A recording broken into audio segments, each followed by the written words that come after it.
Hi, my name is Robert Santana. I want to invite you to stay up to date on the latest styles and techniques in the industry. One of the frequently asked questions is, when prepping the hair is, what techniques can I actually use to incorporate and put some shape or foundation into the hair? I'm going to share with you two different ways that you can incorporate technique onto the hair when you're prepping it for an everyday look, as is on this side, or to create holiday hair, or just more texture and wearability.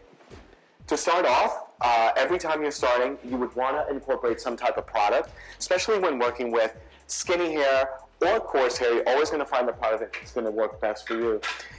In Melissa's case, what we want to do is work with our volume builder product, and always incorporating what I call about a golf ball size of mousse into the product. If you're like me, I like to cocktail and layer my products a little bit more. I'm going to be using a little bit of my booster from Style Link. I'm going to be using the Hold Booster. The key thing about Hold Booster and when implementing this is just ever so lightly turn. People forget and they're trying to twist it off or whatever. Just give it a half a turn.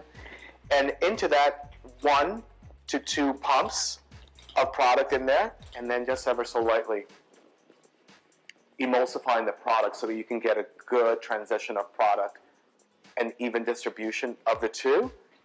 And again, working with your hands and just incorporating the product off to the side here, and just to create the product application. And you can see I'm raking the product just straight through, just to get even application of product through the hair. Now, working with your tail comb, just taking a diagonal section. I like working in diagonal sections because I find that working with diagonal sections, it will dissipate the end result of the dry set. When working in harsh or hard lines, it will create really strong lines that will actually not dissipate when the hair is dried off. Diagonal partings is your best go-to when sectioning off the hair. Now, just taking the hair and taking 2 fingers and just placing your head ever so lightly off to the side, and just taking the hair and pin curling the hair and just placing that as such.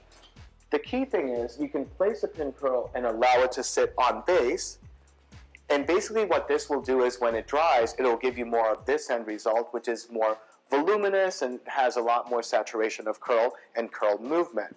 Now, an alternate way for hair that's really fine and skinny, or to create more tightness in the hair texture, what you want to do is, again, repeating the same and taking the hair and just pin curling as such, and then just going directly straight on. But once you're there, what you want to do is just take the curl and almost create a C formation and put it on the head, almost on base, not almost, on base actually, and then incorporating the curl and repeating as is. Now, for this second technique, what I like to do is one motion, which is a classic standard way of setting hair when you're in beauty school, which is one of our ABC's foundations, is incorporating the curls going one way, and to get irregular curl pattern and more pliability of curl is then going in the opposite way. So one going in a directional forward movement, and then the other one just coming right back, just to create more irregularity and more of an even ended look that's going to look much more cohesive as an end result. And here you have 2 different ways that you can set the hair, one to give you more volume and one to give you a little bit more texture.